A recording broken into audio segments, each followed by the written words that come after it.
Yeah. All right. What's going on? Not a lot.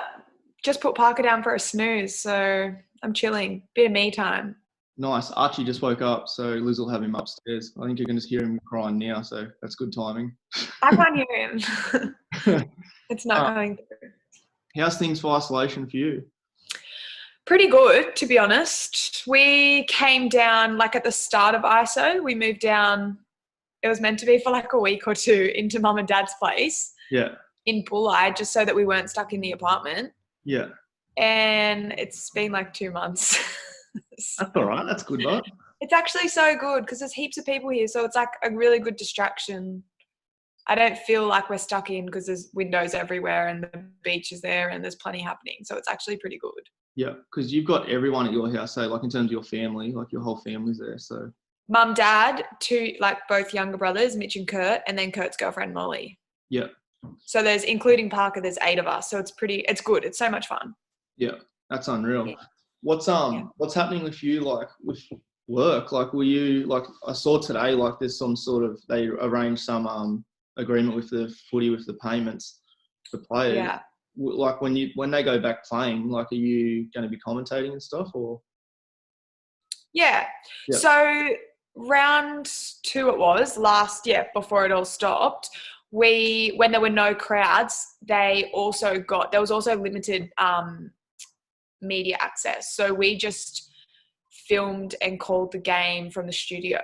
Yeah. So the boys called it there, which I think is that's definitely a little bit trickier because you're obviously not there in the flesh. Yeah. And then even for Freddie and I, when we usually do sideline, it's sort of like to get a feel for the game and like add the atmosphere and those little touches. So it's different in terms of you see what everyone else sees as opposed to like your own little aspect of the footy. But it worked. It was fine. It was still really fun and it's better than not doing it. Just a different experience, I guess. But it was good. We enjoyed it. So I think they haven't actually confirmed it yet. Not all of the details have been done. I guess there's bigger issues that they needed to prioritise. But I think it'll probably be like that until, the access opens up and like there's more clearance around the game.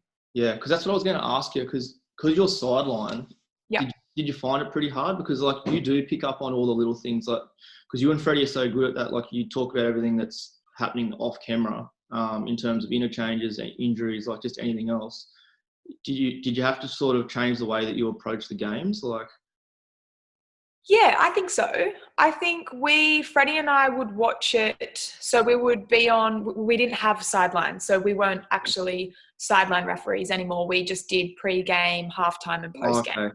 Yeah. So we didn't have to have that aspect because you simply can't. That's sort of the whole point of a sideline ref, to give those different point of views and see what's happening from the ground. So I guess that role was taken off us, but then we sort of went to another spot just in the studio to watch the games, and we just chat about the game the whole time and talk about what's happening, what different things we can speak about. So it is still, I guess like different aspects. And to be honest, it's just like watching footy with your mate and then you bring something up like, oh yeah, did you see that? Or what'd you think about this? And then, we just rattle it off, I guess, when it's halftime or post-game. I can't imagine him being too serious. With me or Freddie? Both of you. Neither of us. No, that's why it's so fun. It was so daunting in the beginning because it's honestly my worst nightmare to do something like that, to be on TV. I couldn't think of anything worse. However, he was probably the one person that helped me the most. He's like, you know what? No one's watching, no one's listening, no one cares. Let's just talk about footy. And it just relaxes you from the beginning. And if I had to speak about politics, I'd be stuffed. But at the end of the day, we're talking about footy, watching it with someone who's my mate now. And it is, it's pretty cool. It's good. That's always something I wanted to ask you is like, did someone take you under their wing? Like, do you feel like, was Freddie the guy that sort of like helped you out the most when you sort of were feeling nervous coming into doing this whole new career? Do you know what? Everyone was really supportive in their own way. I think Freddie, I spend most time with Freddie because we are on the sideline together.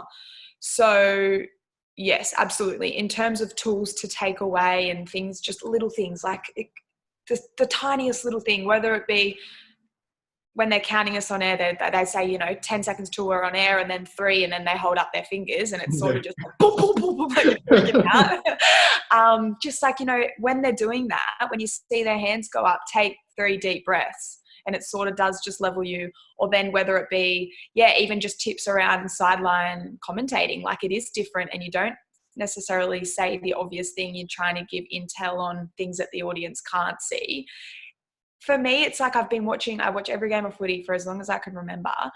But when you put in those shoes, you're like, what even is a sideline referee? I don't know what they do. Like, do you know what I mean? It's just, I don't know. So he was amazing from the get-go with, any little tip, trick around the game for sure. But everyone's so supportive. Sterlo, I get along really well with Sterlo, and I've spent heaps of time with him as well through the Sunday footy show, and then like in commentary. Now we've got teams where we do certain games. So we've got a commentating team we do every Sunday, which is the game that I do. So I guess, and with Joey as well. So I'm probably the closest with those 3. And I think they, and Erin as well, she's been incredible, have helped me the most, but no one's short of advice or helping you out. Like has been such a nice experience. I guess in looking at from the outside in, it could look like it'd be daunting. It's a boys' world, but I've also grown up in that world. But still, like I walked into a scenario with people that I've idolized my whole life, and I'm just like this little girl that loves footy and grew up playing footy. So I was like, holy crap, this is intense. But it wasn't intense. Like they were so welcoming and have never wavered from that the whole time. So it's pretty special. It's pretty fun. And it's not weird anymore. People are like, oh, I saw you with Freddie, or saw you talking to Joey after the game or passing the footy. I'm like, yeah, that is really cool. But like, it's pretty awesome that it's sort of normal now as well, I guess. But yeah, they definitely are the people that have made it normal, made it really welcoming and really fun. And they're the reason that I enjoy it so much, because I do love footy, but I sort of hate the thought at times of the things that I have to do. But yeah, that's all just taken away. It's just not even the big picture. The big picture is just, hanging out with your mates, I guess, talking footy, and yeah, it's pretty cool. It's pretty cool. Hopefully you're back soon, eh? Fingers crossed. How like have you found your training in isolation? Because you've always been active and you've always been a team sports person. So like to be in ISO and doing stuff on your own, like it's been pretty good to have Molly there with you to be able to work out with. Oh, it is so good. I love training, as you said. Like I've grown up playing team sports, so when I'm on my own, I just struggle. Yeah. Like even if like when I was playing footy and I got sent home and I had to do like a 1.2 test, I definitely push myself more and enjoy the process more when I do have people around me. So one of the big reasons that we did come down the coast to stay with family during isolation, well, one of them was space, but then also just to have people around us. Like I just think we feel so much, like my partner and I, we just feel so much healthier with people around us. And if we were stuck inside, I don't think that would be the best scenario for us. So we're very lucky that we have it. But with training, it has been a godsend. Guy and my little brother have been training together as well. But Molly is like you, she works in a gym, so she's actually not at work at the moment either. So we sort of have free reign for when we want to train and what we want to do. Once we put Parker to sleep, we're like, all right, what are we doing now? Like, let's do that. It's been so great, and we are lucky. We've got a little gym set up. It's so old. It's like so rusty at the start when we sort of dug it all out and set it up again, because we haven't used it for so long. We were like, this is gross, but honestly, it is amazing. Yeah, it's cool. We're so lucky that we don't have to fill up milk bottles with water or sand and squat that and whatever. But yeah, we're very lucky. Training with someone has helped me, absolutely. But also like all of the online stuff, like half of the things that we do, like would be like an online workout or a live workout, and you don't feel like you're doing it alone. So whilst Molly and I, we do weights together, a lot of like, if I'm by myself, a lot of the training that I do is like a live stream or a Zoom workout, which I've also really been enjoying, because you do see the people that you normally go to the gym and train with. So that's pretty cool. Yeah. Bit of banter goes on, which is normal for me. But it's definitely harder. I struggle without routine, to be honest. So usually I'd wake up at 4:20, sort of get ready, and I'm at the gym at 4:50, ready to rip in. And at the moment I don't have to wake up at that time because I'm at home, I'm not going to work, and Guy's not going to work. So I struggle not doing that. Yeah. I probably should in hindsight. I don't know. Who would wake up at 4:20 if they don't have to, honestly? So that's why I'm not doing it. There are positives and negatives to that. The negatives are sometimes I'm a little bit lazy. And if I do leave it too long in the day, then it can be a bit half-assed. Yeah. But then on the flip side of that, I think, you know what? We're in isolation. It's not perfect and I'm having a go. So I've sort of just taken out, let's be perfect and whatever. And just whatever I get done, I'm like, go us. Yeah, 100%. I've been saying to all my clients and stuff, like, it's nice just to accept it for what it is. Do you know what I mean? Like, this is the only time that you're going to get to be able to do those sleep-ins and to spend time training whenever you want, rather than, 5 o'clock in the morning or whatever. So yeah, it's good. Hey, I think there are so many positives. For sure, there's a lot of stress and it took us a while to adjust. But if it's over soon, I'm like, oh, I might as well just lap it up. Yeah, 100%. There's so many positives. Yeah. Yeah, I agree. Sports growing up, you started young, hey, playing sport? I started playing footy when I wasn't even 5 yet. So league. Yep. I did dancing as well, which is weird. But yeah, I've pretty much played every sport except for netball. But like the different codes of footy have been my favourite forever. Like first love, never change. You're always going to go down the route of wanting to play league, like on a bigger scale? Yeah. So when I was little, so girls have to stop playing with the boys. I was the only girl that I ever played with until my last year, which was pretty special to be able to play with one of my good mates now, Spotty. But I'd never played against or with girls before. So until year 6 until I was 11. And the last game of footy that I ever played was our school team actually won state championships. Yep. And I knew that it was going to be my last game. Like club footy was finished and I was shattered. Yeah. Didn't watch the NRL for 2 years, like completely heartbroken. But I always grew up I went for the Sharks. I always grew up wanting to be like ET, or I'd see Joey running and playing and I'm like, I can do that, and like pretend to do it on the weekend, which I probably did nothing like it. But yeah, so when I was growing up, I always wanted to play. I always wanted to be a boy as well. I'd whinge to my mum all the time. It's just not fair. Like, why am I not a boy? Which I'm glad I'm not now, but it took me a very long time to come to terms with that. Yeah. But yes, always had those dreams and expectations. Always saw it, to be honest. Like mum and dad have always raised us to like write down our goals and envision them and draw pictures, whatever it is. So I used to draw pictures of me in a Sharks jersey out there, like playing. Of course, I was the only girl because that's all I knew. But it's pretty special that sport in general, I guess, and has evolved. And I was able to play a little bit when I was in that. It's pretty cool. It's pretty cool, hey, like how you visioned all of that at a time when women weren't playing it, like really. Do you know what I mean? And then it's cool. I have this picture. If I knew we were talking about it, I could have grabbed it. Actually, no, it's at home. But I have this picture of me, and literally, I drew myself in a Sharks jersey. I did the front and the back, so you can see my number on the back, with the footy under my arm, and it was me playing at Shark Park. And I sort of had forgotten about it. I can't remember if it was mum or dad that reminded me, but it was a few years ago now, but Cronulla Sharks were the first NRL team to make a women's rugby league team.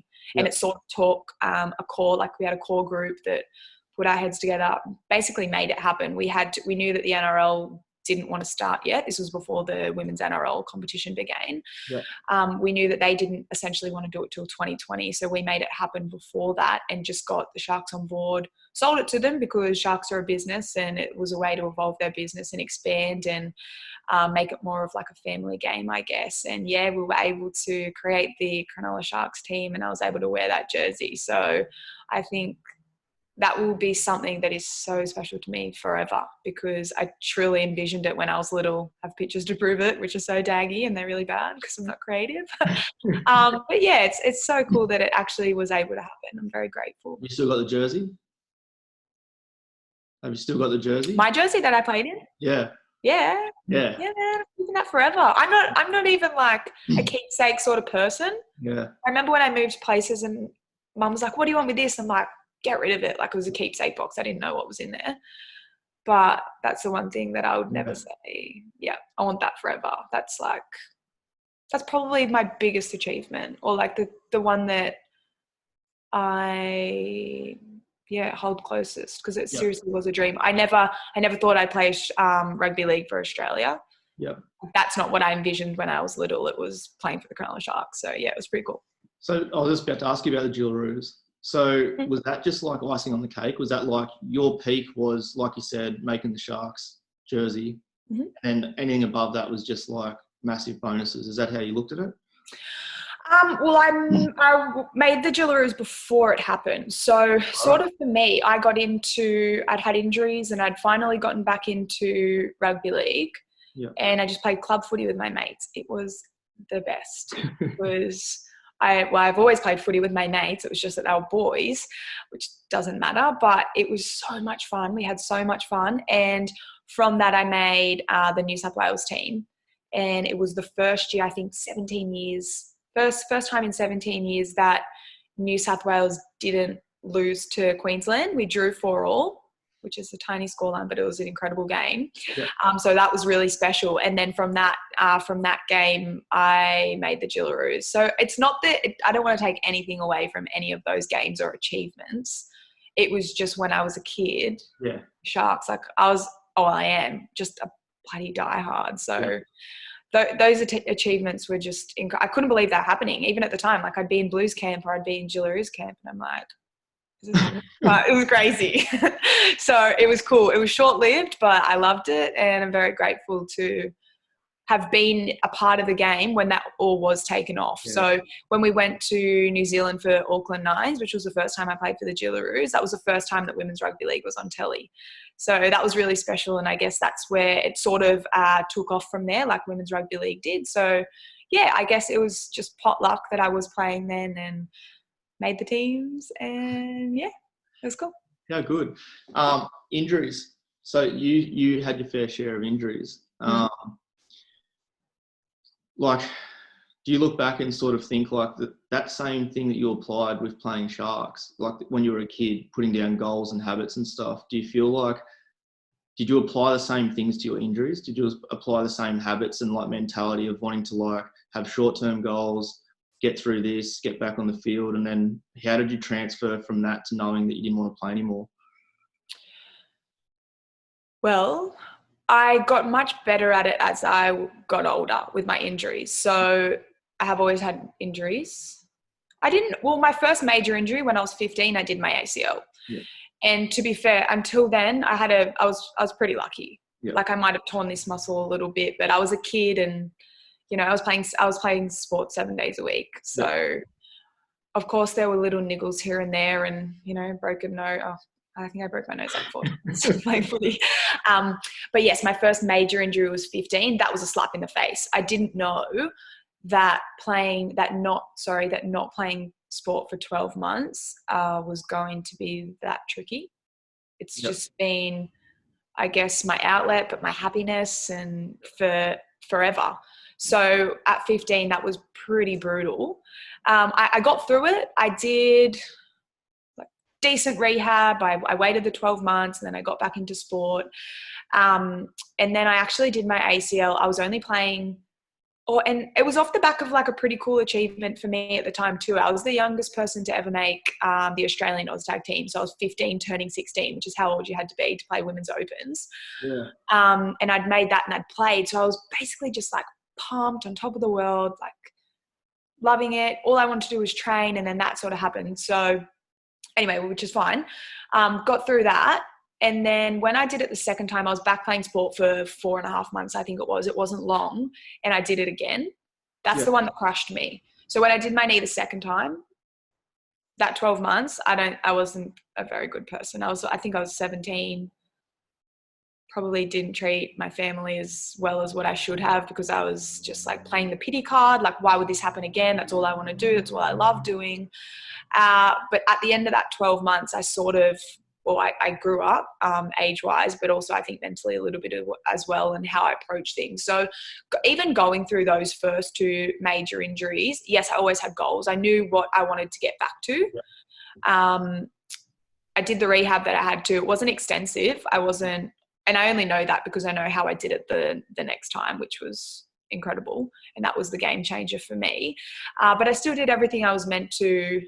But the third time that I did my ACL was actually, so after the second, we got scouted. I think it was 18 months before the Olympics. And the Rugby Sevens scouts sort of went out to different sports and like picked who they wanted to from each sport, like whether it be like Allana was doing athletics or there was netballers, and they sort of went everywhere, and they came to Alice Tag and I was invited to a camp. So I went into the Rugby Sevens program, and we went and made like the Australian team, or I think it was the Australian team they called it, or Australian development team or something like that. And we played internationally. We went over to China and I did my knee for the third time, which was pretty intense because I knew that was another 12 months. I'd only been playing again for not long enough, like 6 months or something. But that was probably the best moment once I got over the first couple of weeks of grieving, for me, long term.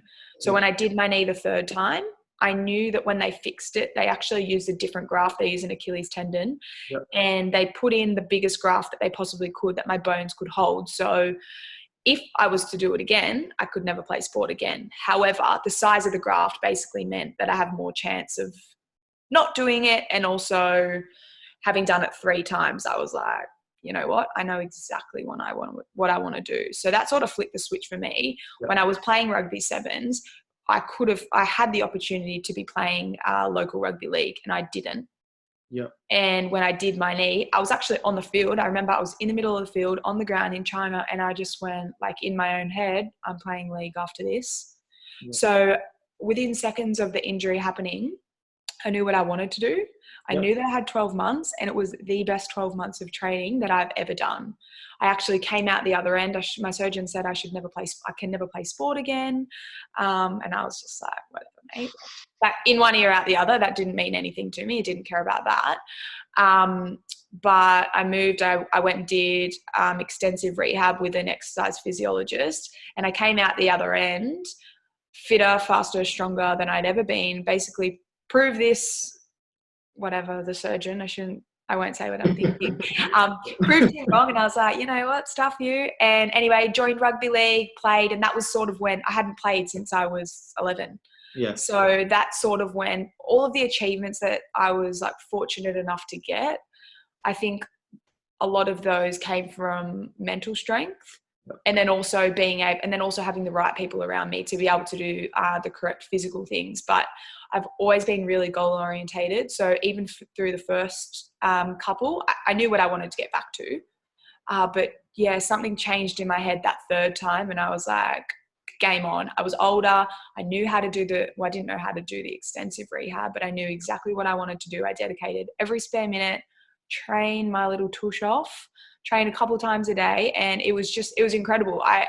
The first game back the first training session, but the first game back that I was out on the field, I was like, what ACL? Like, I couldn't even tell. It was such a great feeling. And I loved every single game of footy that I was able to play. And that was just because, I guess, physically I was strong, but mentally I was like, this is where I'm meant to be. I love where I am. I didn't take any game or any training for granted. Like, I would never be like, oh, I can't be bothered to train this other. I was like, yes, we got training. Like, this is awesome. And yeah, so it sucked that so the end of the story is I did my knee for a 4th time.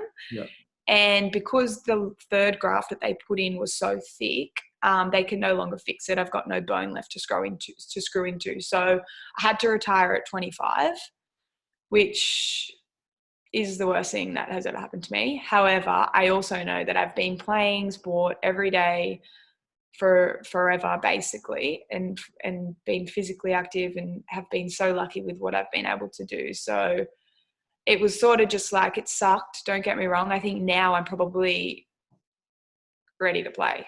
But until now, I've sort of been like, I can cop it, I understand, I'm grateful for what I've been able to do, and I'm still involved in the game. I've still got my mates. I don't know. Look, it sucks, but at the same time, I can see positives, and I wouldn't have my daughter if I was still playing yet. So, was it nice to at least know when you decided not to play anymore that after everything you'd been through, like that you'd earned it all. Do you know what I mean? Like, so it makes you grateful because it wasn't just handed to you. Like, you had to put in so much hard work to like achieve everything that you did. So was that sort of like nice to say at the end of the day, like, I still did a really good job. Like, you know, I've done everything I wanted to do, to a certain extent. Like, yes, you'd like to keep playing, but it's not like you didn't try to do any rehab. Not, you know, you didn't cruise through everything. Like, you applied everything you could possibly to it.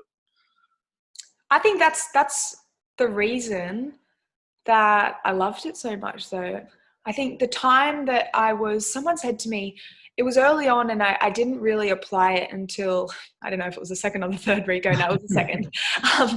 But someone said to me really early on, you know, you can see so much more from the sideline. And that was the mentality that I took. I could see more because the game does slow down from the sideline. And I got into coaching and I really loved coaching.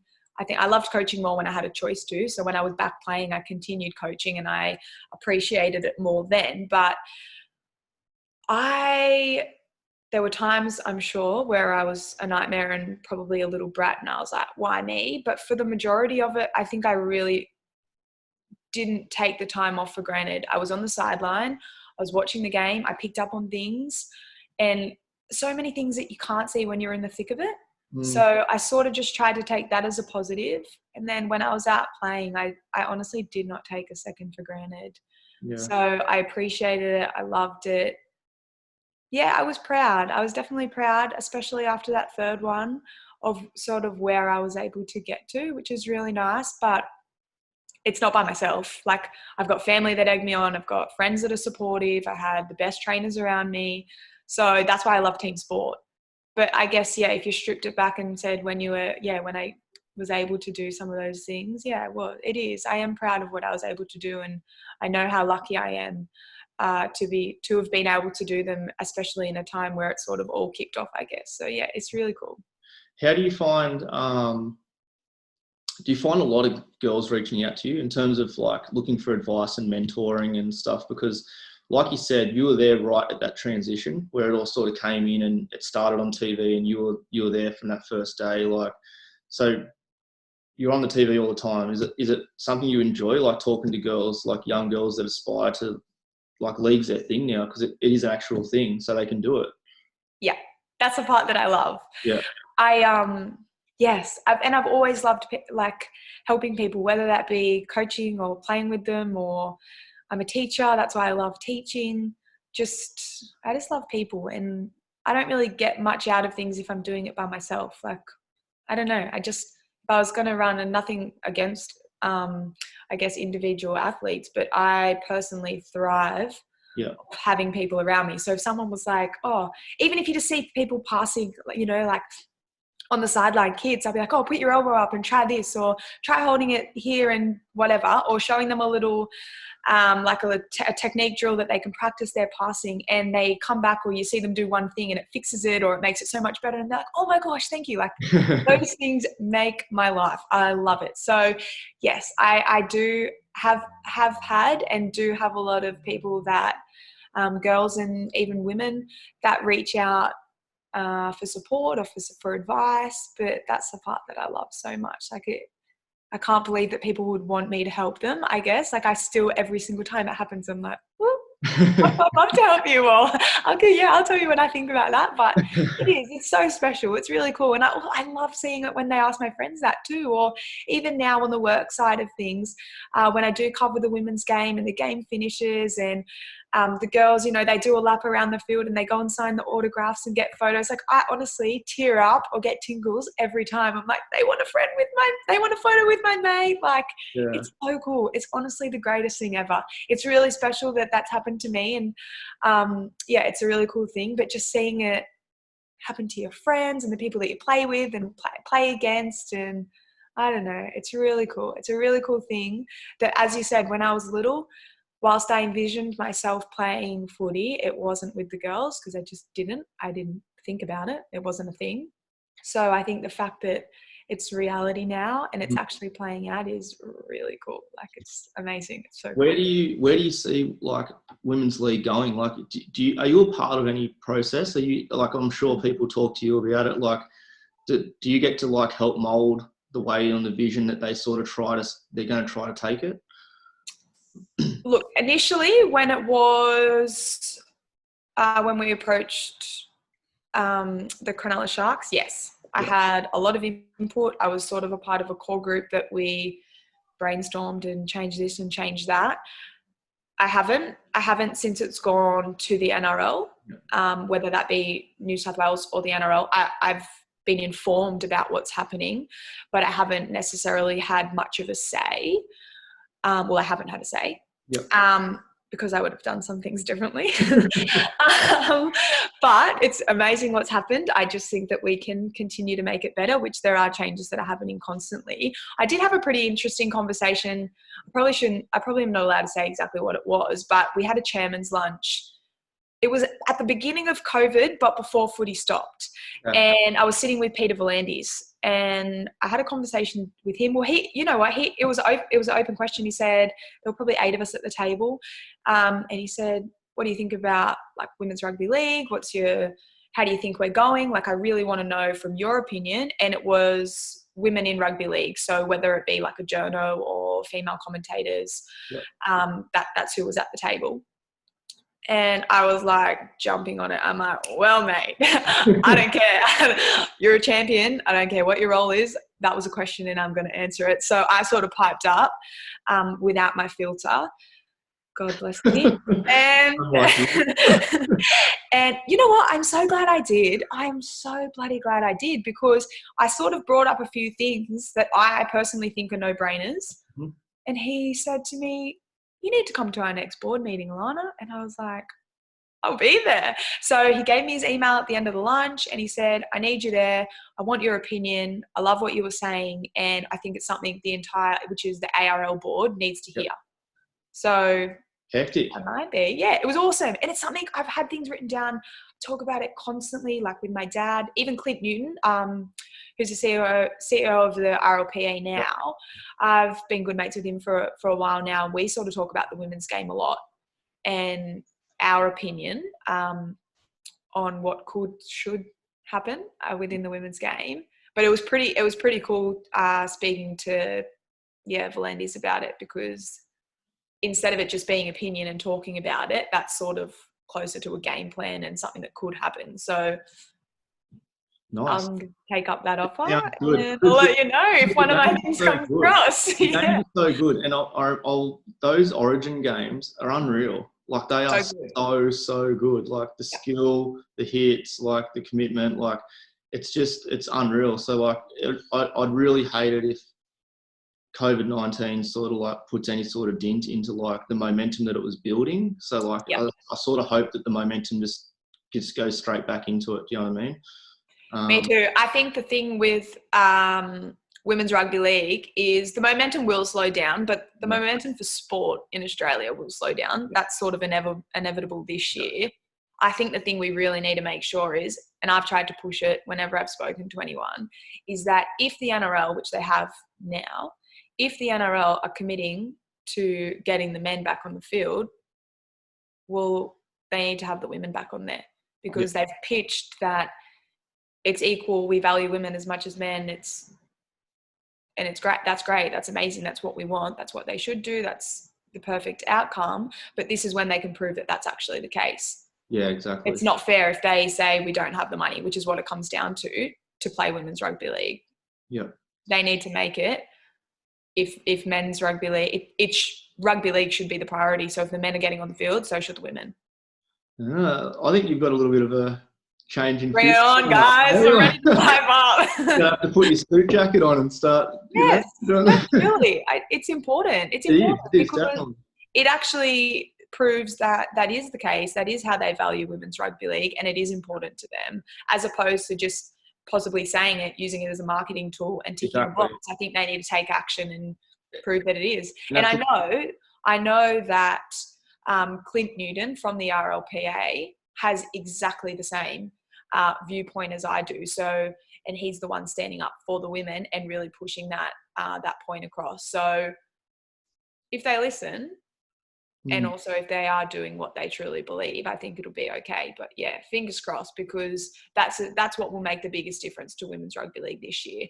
Should they play NRL, W and Origin? Yes. Just Origin is not good enough, I don't think, in my opinion. If they've been pushing the fact that it's an equal game for this long, the women need to be playing NRL, W and Origin. The format can change. The format of the men's has changed. Correct. That's fine. But they need to make it a priority as well. Yeah, I reckon you should lead this. You're onto something, Fergo, because obviously it can't stop. Like, do you know what I mean? Like, it was building so nicely, and like everyone was talking about it. There was momentum building everywhere. So, yeah, it's got to continue, because it's just like you said. You'd hate to see it as a marketing thing, because that's what I get worried about. Like, the shit that comes out in the papers is like, oh, we support this, but until you see, like you said, action. Yeah, we want to see it. You just don't know. Like, there are people on the, I guess, key decision makers now. Like, Peter Vlandys is a champion. He gets it. He's actually real. Like, he's so great for our game. There are people in the game now that get it, and I think that will make it happen. Yeah. And there are just opportunities that they need to take, I guess, and really push. But I'm pretty confident that it'll continue to grow. It probably will slow down this year, but I sort of think that, that's inevitable for all sport. Yeah. But focus on the product, get it out there, and like, the women are still going to train.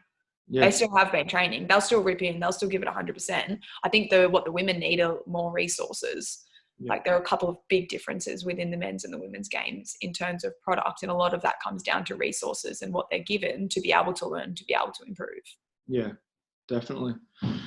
Well, I hope it all like builds, and I hope it just keeps going, because it's unreal. So, speaking of women in sport though, yeah, Baby P, how's life as a mum? Good. How do you like? You've got obviously a lot of friends that still play footy.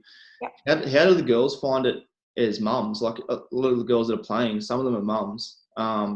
Is it hard, like, to balance, like, being a mum, playing professional sport, like, doing everything like that, or what have you found through it all?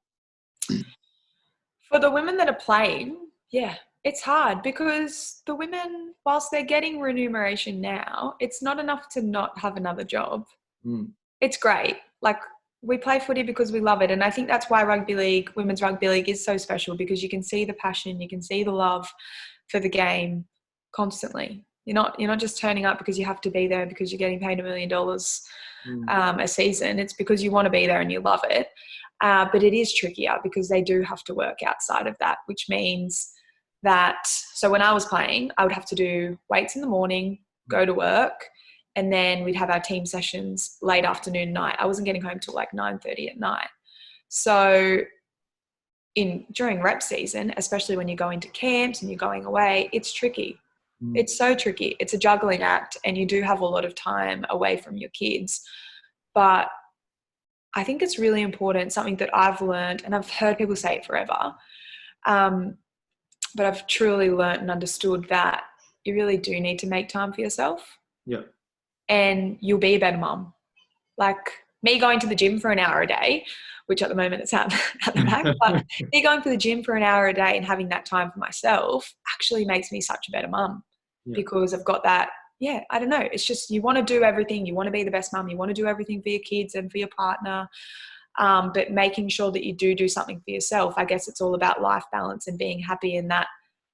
If you're enjoying what you're doing, it sort of transfers over. So it's tricky for the women, because they still have to work. They still have to be mums. They have time away, like more time away from their kids, but they do it because they love it. And it's incredible what they're able to do. Like, one of my great mates, Corbin, who has whose son's Carter, she has been doing it for years now, playing footy and leaving him, and she misses him. But things like FaceTime and a really good Keep the connection there. Supportive family that are able to step in and help and really take that load off your shoulder and want you to be, you know, want you to be going to training and want you to be playing in the rep teams and going away and playing. I think you need those people. That's just as important, to have supportive people around you that encourage you to do that and to keep going. And you know what, like we'll mind Parker, you go do this, and then we'll watch you playing on telly, or we'll come to your games. Like, you need those positive, supportive people around you, because I think it would be impossible without that. Yeah. But yeah, I think it's amazing that mums are still out there playing and training, and it's pretty amazing. I would struggle. We would make it happen. Yeah. But yeah, it's tough. Does it help with Guysy cooking up amazing feasts every single night? He's good. Excuse me. He's just getting home from work now, actually. I don't want him to say anything. Hello. He's an amazing cook, but I do the hard work. Because I get everything ready. Oh, you prep it all. I'm trying to get credit. I'm the sous chef. Yeah. He walks into a kitchen. He walks into the kitchen. Obviously, I've gone to Woolies, but that's fine. I'm not at work a lot of the time. And I've cut the ends off the beans. They're all neatly chopped. I've done all the meal prep. And then I take Parker and he cooks it. But he's the flavour man. So it works. We're a good team. That's unbelievable. But I need some credit. Come on. I reckon I'm the reason why it looks so good. Yeah. Consistent cutting, good presentation, but his flavour. 100%. Nice. Looking straight in the kitchen in the background. Yeah, no. Parker's crying, that's why. She might just need her dummy. She hasn't been in there for long. Something I wanted to chat to you about was the bushfires. Yeah. So you got straight on the front foot. Can you tell me, like, obviously, just fill me in on the whole thing. So why did you reach out, and what happened? Was the process to get it all started? Well, we have when I say we, it's not mine, it's my mum and dad's, a holiday house at Lake Conjola. So we've been going there for as long as I can remember. That's our spot. We also have a ton of family friends that we are there with that have always been going down there. So this year it was last year. We chose not to go down because of bushfire season, because we had Parker. So we sort of played it safe. We were like, oh, we'll stay at home, or we'll stay in Bulli, where we are now, and just, spend New Year's here. We're close to the beach. It's nice enough. Just didn't want to risk it, sort of. And then sure enough, the bushfires happened and went to Lake Conjola. So we were sitting at home. All of our friends were at Lake Conjola. Our best family friends were there. Like, it was pretty intense. Yeah. And we were talking to them throughout it. They evacuated to the beach. They were sending us videos, messages, because we were freaking out. Like, we were completely freaking out. And they were sort of keeping us updated. And then the power cut out. So we lost all communication with them. We were panic stations, like, didn't know what to do, freaking out. They were like, Albie, like one of our seriously best mates, little girl, was only 3 or 4 months old. Had no contact with them and just panicking. I felt guilty that we weren't there, because I know it wouldn't have helped, because we would have been in the same situation. But we wanted to help and we didn't know how. So we were all actually at home, like at mum and dad's in Bulli, and we just wanted to help. We needed to do something. So we were like, what can we do? So we did a Instagram post. I just posted something on my Instagram at about 10:30 at night. We knew that they were down there in Lake Conjola. We knew that they were down there, and we knew that they were stranded. So we knew that they just took like food for the night sort of thing, and no one had anything. So we were like, what can we do? And then overnight, so during it, we found out pretty quickly that houses were burning down. There were 80 houses that had burnt down so far, and we were like, okay, we need to help these people. It's such a small community. They've given to us so much. So yeah, we posted a photo on Instagram and just of the bushfires, and just said, we're taking physical donations to give directly to the bushfire, to the victims of the bushfire. And then very quickly we learned that they would need money, or we thought, I guess, I don't know, that they'd also need money. So we were taking physical donations and monetary donations. We only took donations for 2 days, And it actually blew out to nearly 3 because people were continuously just dropping things off at my dad's shops in Wollongong and Taren Point. And it was crazy. We had, at the end of it, nearly 5 semi-trailers worth of goods that we'd separated. In the short term, sorry, I'm skipping all over the place because it was crazy. But in the short term, actually what happened, we made these day packs. So we had all of these donations. We weren't specific. We said we said any physical goods. We said like toiletries, food, clothes, bedding. They had nothing. Yeah. So it was very broad, but we also just expected to have a couple of trailer loads like behind the car, not semi-trailers. Yeah. So people were so generous. It was incredible. And it blew out of proportion very quickly for all the right reasons. Yeah. But what we were able to do short term, we made these supply packs that went in the very short term to the victims that were stranded. And initially it was Lake Conjola. It blew out to the entire South Coast, which is incredible. But we had these supply packs that had like toothpaste, Nurofen, food, toilet paper, like any baby formula, nappies, like things like that. And we got them down via boat so on day 2, we got them down there via boat. And then we just kept making them day and night. We slept like 3 hours a night for the first 2 weeks or something.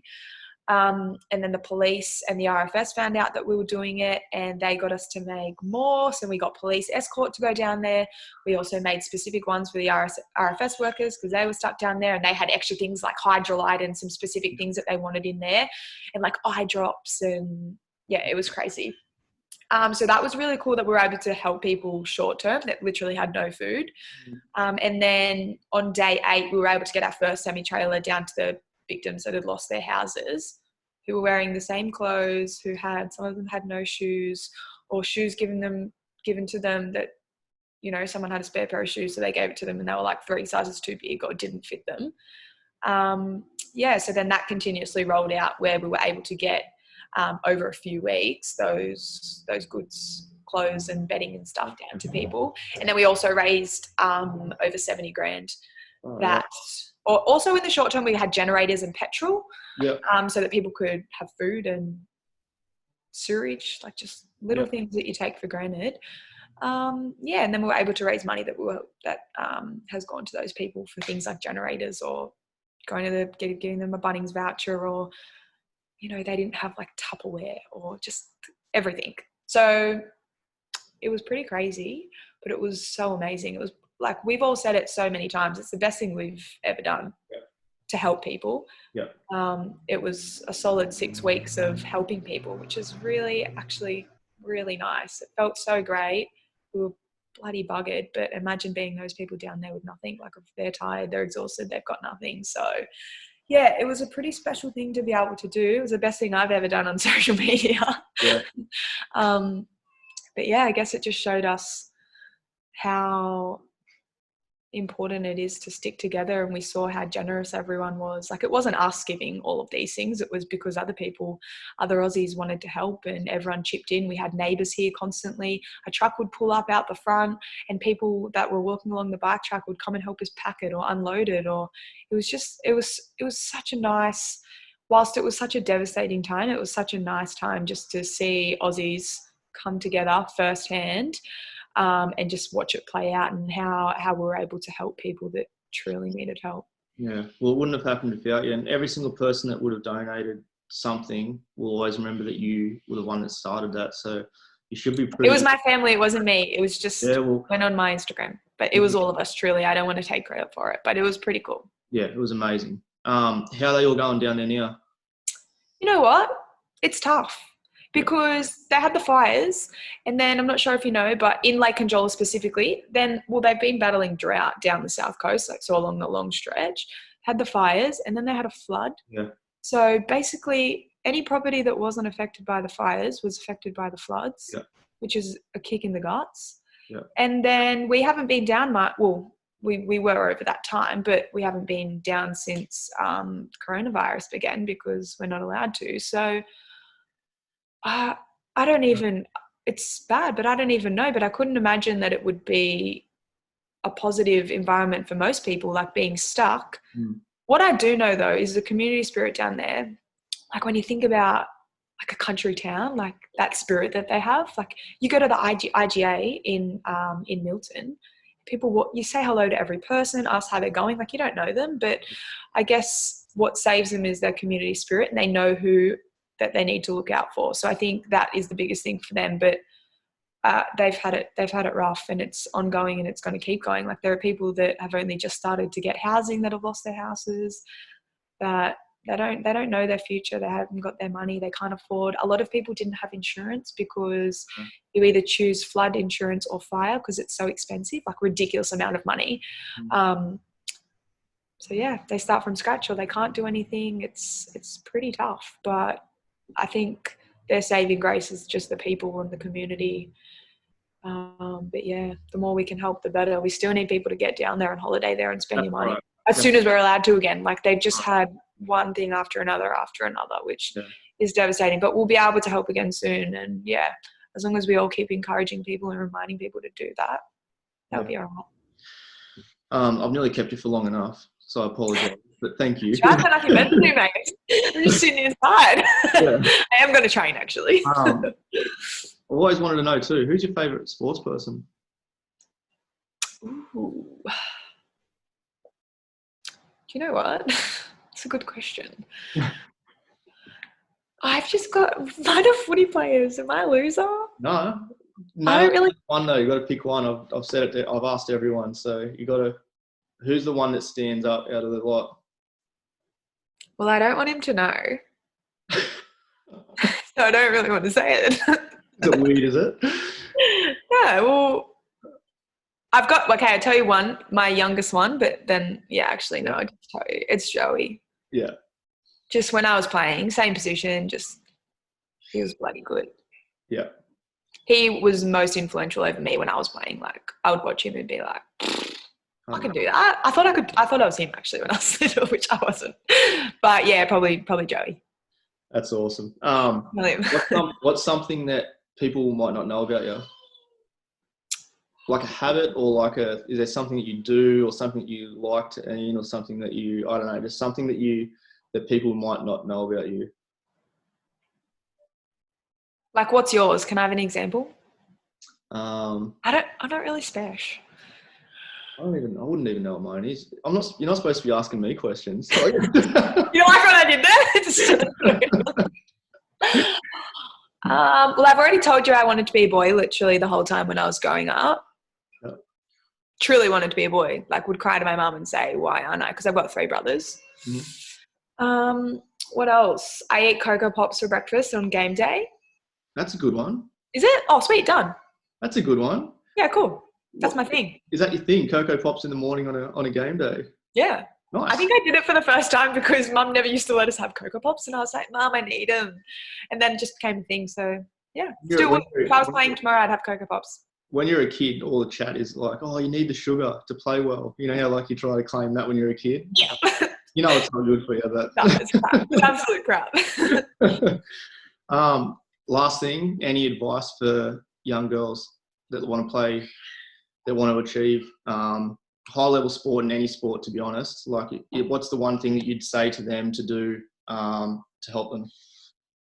Well, it's for boys and girls. Mm-hmm. My thing would be know that you can do anything, but you need to do what you want to do. So if you love it and you can envision it, write it down and make it happen. Yep. No way in hell I was ever playing rugby league when I was 9 years old with women at an NRL stadium. Wrote it down, worked on it, we made it happen. So it's not meant to be easy, but I actually think the harder it is, the more you enjoy it and more satisfaction you get out of it. So you want it to happen, write it down, make it happen because you can. That's awesome. You're a legend, Fergo. Thank you so much for jumping on and having a chat with me, because no worries, legend. I was like, oh, I'm so nervous doing this stuff. So I've no, you're good. It was great. Unreal. You've always been a good mate. So I appreciate you jumping on and having a chat. And it was fun. Thank you for having me. And we'll catch up when we're out at ISO. Seriously. I know. Keen. Yeah. Hello. All right, so thank you very much, and I'll let you get back to the. Cheers. See ya. See ya. Bye. I don't know how to end it. I'll end it. It's all good.